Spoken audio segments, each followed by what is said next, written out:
جمال الوجود بذكر الإله.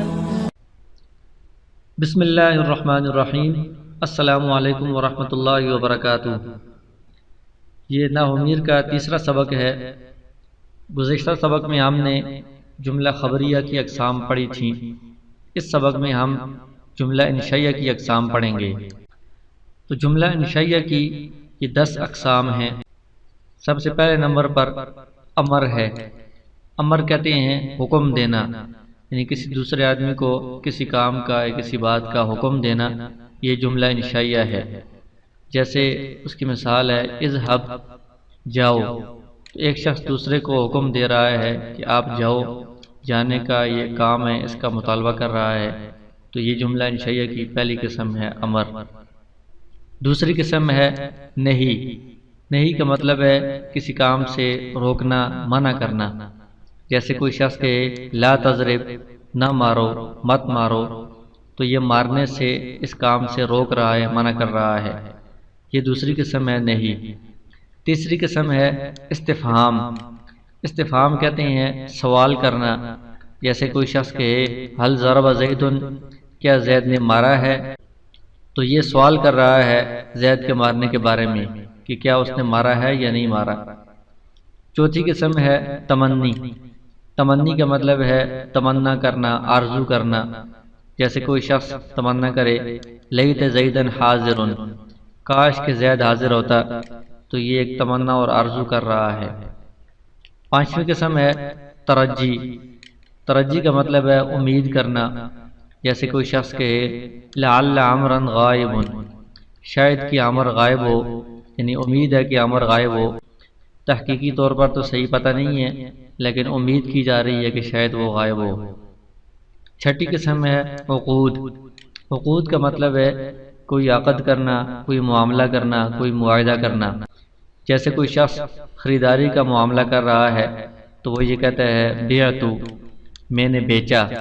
تو یہ بیچنے کا ایک معاملہ ہے، ایک عقد ہے.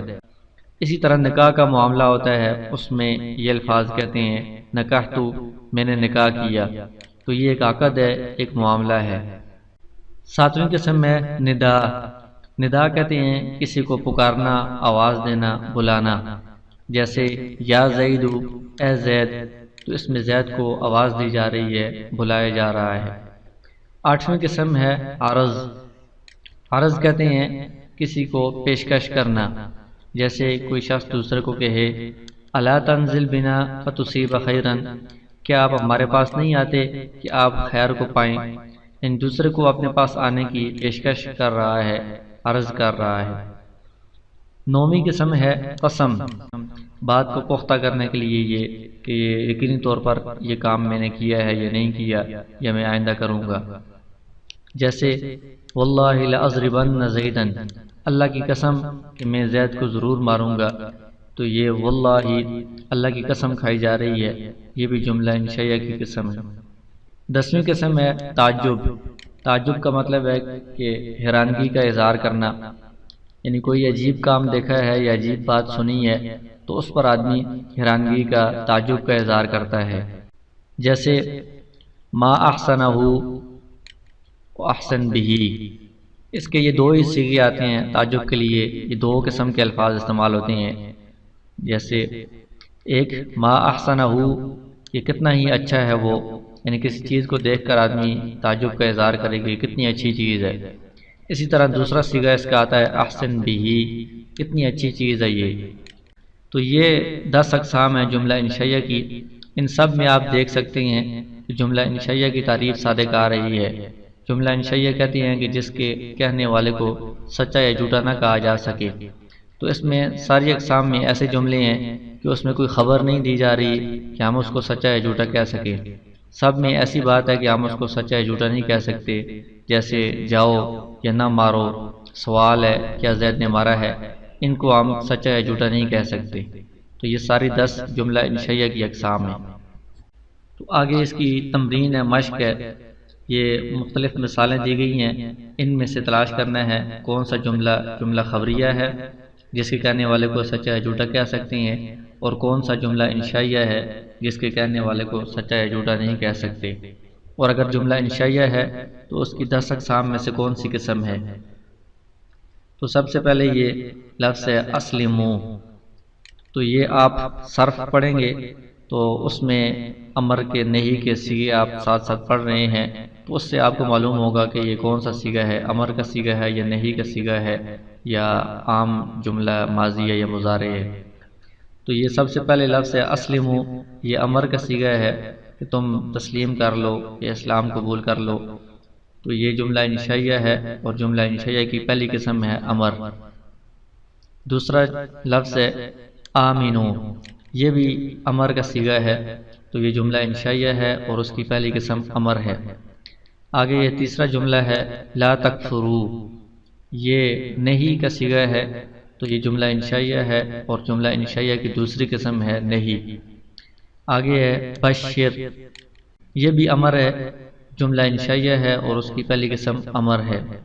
آگے ہے لیت زیدن حاضرن، یہ لیت کا جو لفظ ہے یہ تمنی کے لیے ہمیشہ استعمال ہوتا ہے، یہ جملہ انشائیہ ہے اور اس کی چوتھی قسم ہے تمنی، کاش کہ زید عالم ہوتا۔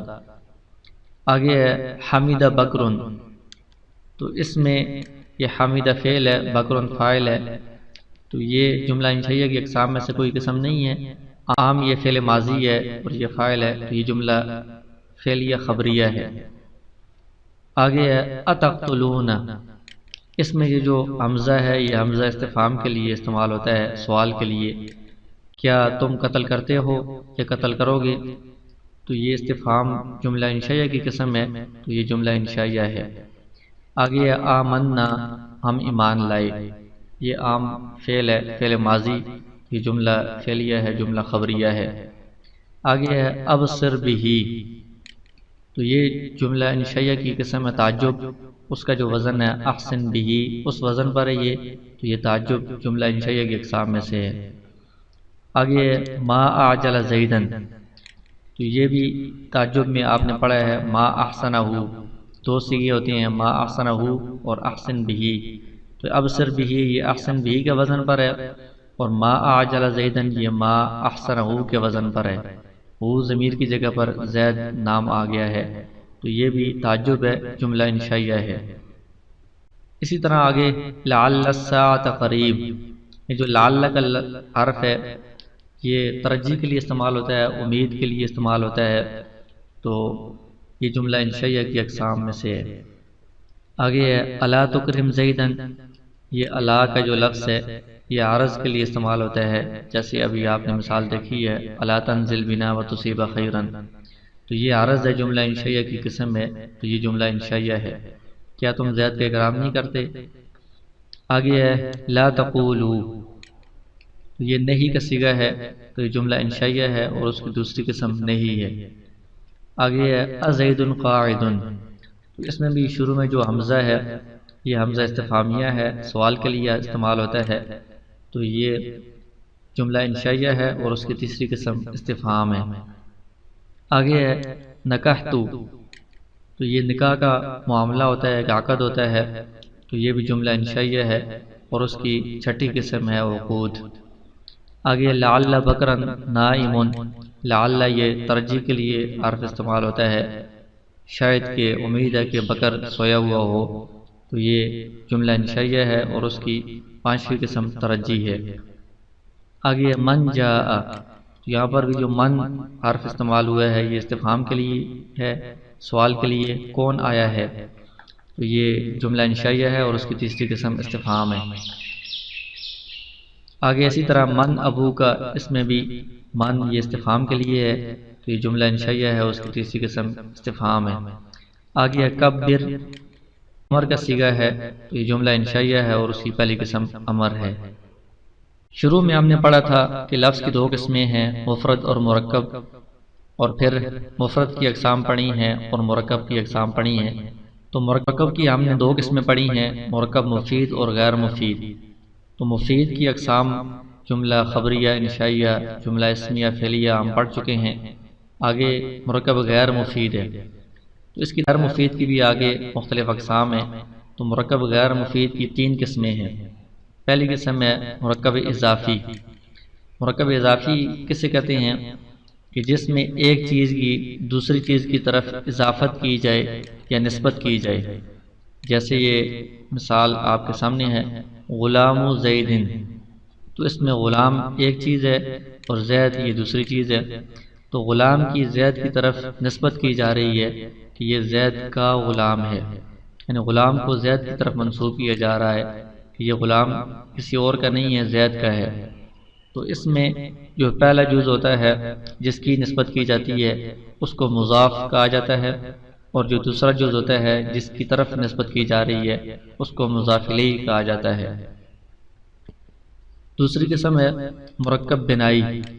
مرکب بنائی کسے کہتے ہیں کہ دو اسموں کو ملا کر ایک کر دیا جائے، یعنی پہلے دو اسم الگ الگ تھے ان کو ملا کر ایک ہی اسم بنا دیا ہے، اور دوسرا اسم کسی حرف کو اپنے ضمن میں لیے ہوئے ہو. مطلب یہ ہے کہ یہاں پر احد یہ ایک اسم ہے، عشرہ یہ دوسرا اسم ہے. اصل میں یہ کیا تھا؟ اصل میں تھا یہ احد و عشرہ. احد یہ الگ لفظ ہے، عشرہ یہ الگ لفظ ہے، درمیان میں واو تھا. ان دونوں کو ملا کر احد عشرہ ایک لفظ بنا دیا گیا ہے اور درمیان میں واو کو حذف کر دیا ہے. اب یہ جو دوسرا لفظ ہے یہ اس واو کو اپنے اندر اپنے ضمن میں لیے ہوئے ہے. تو یہ احد کا مطلب ہے ایک، عشرہ کا مطلب ہے 10، ایک اور 10 11 تھا. ان دونوں کو ملا کر احد عشرہ 11 کے لیے یہ لفظ بنا لیا گیا ہے. تو یہ دوسرا جو لفظ ہے یہ واو کو جو درمیان میں تھا اپنے ضمن میں لیے ہوئے ہے، تو یہ مرکب بنائی ہے. تیسری قسم ہے مرکب منع صرف. مرکب منع صرف وہ ہے کہ دو اسموں کو ملا کر ایک کر دیا جائے اور دوسرا اسم کسی حرف کو اپنے ضمن میں لیے ہوئے نہ ہو. جیسے بال بک کا، یہ پہلے اصل میں کیا تھا؟ بال الگ لفظ تھا اور بک الگ لفظ تھا. تو دونوں کو ملا کر بال بک ایک لفظ بنا دیا گیا ہے. درمیان میں واو نہیں تھا اور دوسرا لفظ اس واو کو اپنے ضمن میں لیے ہوئے نہیں ہے، بلکہ دو ہی لفظ ہیں اور دو آپس میں ملا کر ایک نام بنا دیا گیا ہے. تو یہ مرکب منع صرف ہے. ان تینوں اقسام میں مرکب غیر مفید کی تعریف صادق آ رہی ہے کہ مرکب غیر مفید وہ ہوتا ہے جس میں کوئی پوری بات سمجھ میں نہیں آتی کہ متکلم کیا کہہ رہا ہے. یہاں پر بھی زید کا غلام یا 11 یا بال بک ایک شعر کا، اس سے کوئی پوری بات سمجھ میں نہیں آ رہی، پورا مفہوم پورا جملہ سمجھ میں نہیں آ رہا. اب ہم مرکب غیر مفید کی اقسام کی مشق کریں گے. یہ الفاظ ہیں، ان الفاظ میں مرکب غیر مفید کی کون سی قسم پائی جا رہی ہے؟ تو سب سے پہلے لفظ ہے رسول اللہ. رسول یہ ایک لفظ ہے، لفظ اللہ یہ دوسرا لفظ ہے. ان کو ملا کر مرکب بنایا گیا ہے اللہ کا رسول. اس سے پوری بات سمجھ میں نہیں آ رہی، پورا جملہ یہ نہیں ہے، تو یہ مرکب غیر مفید ہے. اور مرکب غیر مفید کی یہ پہلی قسم ہے مرکب اضافی، کہ رسول کی اللہ کی طرف نسبت کی گئی ہے، اضافت کی گئی ہے. اسی طرح دین اللہ، دین کی اللہ کی طرف نسبت کی گئی ہے، اضافت کی گئی ہے. تو یہ بھی پہلی قسم ہے مرکب اضافی. اس میں دین مضاف ہے، آگے لفظ اللہ یہ مضاف الیہ ہے. اسی طرح بیت اللہ یہ بھی مرکب اضافی ہے، بیت مضاف ہے، یہ لفظ اللہ یہ مضاف الیہ ہے. صلاۃ العشاء یہ بھی مرکب اضافی ہے، یہ مضاف ہے، یہ مضاف الیہ ہے. آگے ہے خمسۃ عشرہ. تو یہ 11 سے لے کر 19 تک جو گنتی ہے، احد عشرہ سے لے کر 19 عشرہ تک، یہ ساری گنتی مرکب بنائی ہے. یعنی اس میں خمسۃ اور عشرہ دو لفظ ہے، درمیان میں واو تھا، خمسۃ و عشرہ. اس واو کو جب ان دونوں کو آپس میں ملایا ہے تو واو عشرہ کے اندر اس کے ضمن میں آ گیا ہے. تو یہ سارے مرکب بنائی کی اقسام میں سے ہیں 11 سے لے کر 19 تک. آگے ہے صلاۃ اللیل، یہ بھی مرکب اضافی ہے، یہ مضاف ہے، یہ مضاف الیہ ہے، رات کی نماز. آگے ملت الاسلامی، اسلام کا مذہب، اسلام کی ملت، یہ بھی مرکب اضافی ہے. ماء البیر، کنویں کا پانی، یہ بھی پانی کو کنویں کی طرف منسوب کیا جا رہا ہے، اس کی نسبت کی جا رہی ہے، یہ مرکب اضافی ہے. ساکن البیتی، گھر کا رہنے والا، تو یہ بھی مرکب اضافی ہے.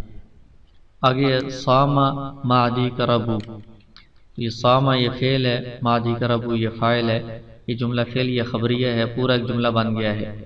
یہ مرکب غیر مفید پورا جملہ نہیں ہے، صرف جو ماضی کرب ہے یہ مرکب غیر مفید ہے۔ تو اس میں ماضی الگ لفظ تھا اور کرب یہ الگ لفظ تھا، ان دونوں کو ملا کر ایک بنا دیا گیا ہے، تو یہ مرکب غیر مفید ہے۔ اور اس کی قسم کون سی ہے؟ تو درمیان میں چونکہ واو نہیں تھا، اور کرب جو دوسرا لفظ ہے یہ واو کو اپنے ضمن میں لیے ہوئے نہیں ہے، اس لیے ماضی کرب یہ تیسری قسم ہے مرکب معنی صرف۔ آگے اسی طرح ہے خضر موتو، یہ خضر یہ الگ لفظ ہے، موت الگ لفظ ہے، ان دونوں کو ملا کر ایک اسم بنا دیا گیا ہے، اور جو دوسرا اسم ہے وہ کسی حرف کو اپنے ضمن میں لیے ہوئے نہیں ہے، درمیان میں واو یا کوئی اور حرف نہیں تھا، تو یہ مرکب معنی صرف ہے تیسری قسم میں۔ اسی طرح آگے ساری مثالیں اسی طرح ہیں، ان کی آپ خود مشق کر لیں۔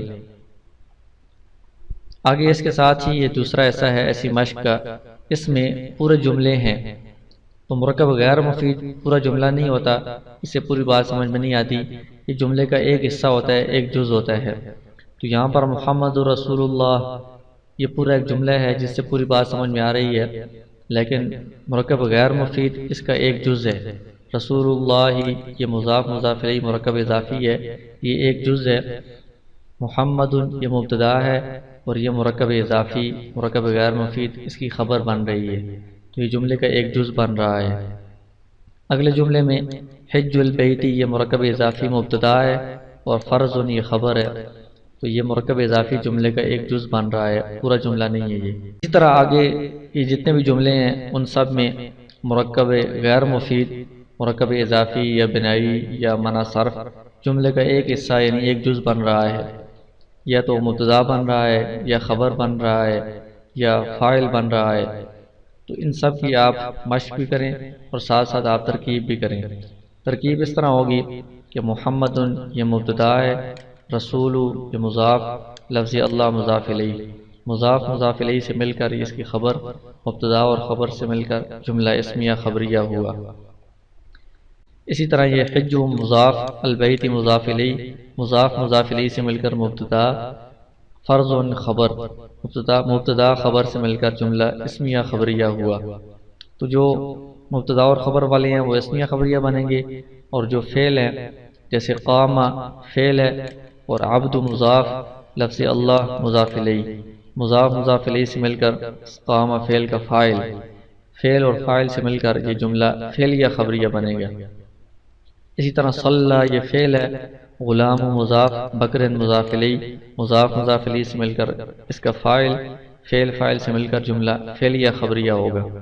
تو جو مبتدا اور خبر ہے وہ جملہ اسمیہ خبریہ ہوں گے، اور جو فعل اور فاعل ہیں وہ جملہ فعلیہ خبریہ ہوں گے۔ آخر تک آپ خود مشق کریں مرکب غیر مفید کون سا ہے، اس کی قسم کون سی ہے، اور ساتھ ساتھ پوری ترکیب بھی کریں۔ اگر آپ کا کوئی کوسچن ہو تو نیچے کمنٹ کریں، ہمارے چینل کو سبسکرائب کریں اور گھنٹی کے بٹن کو دبائیں تاکہ آپ کو مزید ایسی ویڈیوز ملتی رہیں۔